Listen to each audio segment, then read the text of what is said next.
বিসমিল্লাহির রহমানির রহিম। স্বাগতম নতুন আরো একটি এপিসোডে।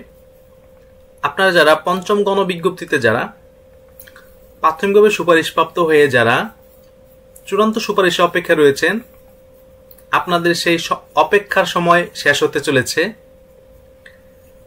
আজ দ্য ডেইলি ক্যাম্পাস তাদের পেজে একটি সংবাদ প্রকাশ করেছে, পঞ্চম গণবিজ্ঞপ্তির চূড়ান্ত সুপারিশ হতে পারে চলতি সপ্তাহেই।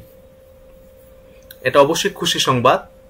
পঞ্চম গণবিজ্ঞপ্তিতে শিক্ষক পদে নিয়োগের জন্য নির্বাচিত প্রার্থীদের চলতি সপ্তাহে চূড়ান্ত নিয়োগ সুপারিশ করার পরিকল্পনা করেছে বেসরকারি শিক্ষক নিবন্ধন ও প্রত্যয়ন কর্তৃপক্ষ NTRCA। নির্বাচিত প্রার্থীদের সনদ সংগ্রহ করে তা যাচাইয়ের কাজ শেষ। এই সুপারিশের জন্য শিক্ষা মন্ত্রণালয়ের অনুমতি চাওয়া হচ্ছে।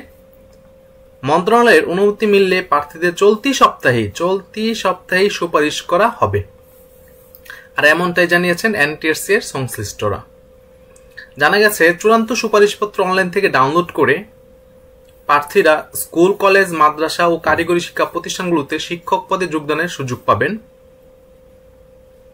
নতুন শিক্ষক নিয়োগের জন্য প্রার্থীদের কাছ থেকে সংগ্রহ করা সনদ যাচাই শেষ। চূড়ান্ত সুপারিশের জন্য শিক্ষা মন্ত্রণালয়ের অনুমতি চাওয়া হচ্ছে। শিক্ষা মন্ত্রণালয়ের অনুমতি পেলে এই সপ্তাহে নতুন শিক্ষকদের চূড়ান্ত সুপারিশ করা হবে। জানা গেছে, 96,736টি শিক্ষক শূন্য পদে নিয়োগের জন্য পঞ্চম গণবিজ্ঞপ্তি জারি করা হয়েছিল, কিন্তু প্রার্থী না থাকায় 22,033 জন প্রার্থীকে নির্বাচিত করা হয়।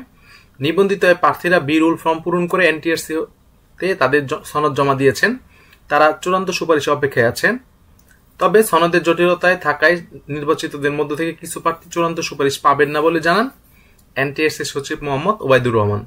যাই হোক, যখনই আপনাদের চূড়ান্ত সুপারিশের নিউজটি NTRCA তাদের ওয়েবসাইটে প্রকাশ করবে, আমরা চেষ্টা করব খুব দ্রুত আপনাদেরকে সেই তথ্যটি দিয়ে দেওয়ার জন্য। ভালো থাকবেন সবাই। ধন্যবাদ সবাইকে।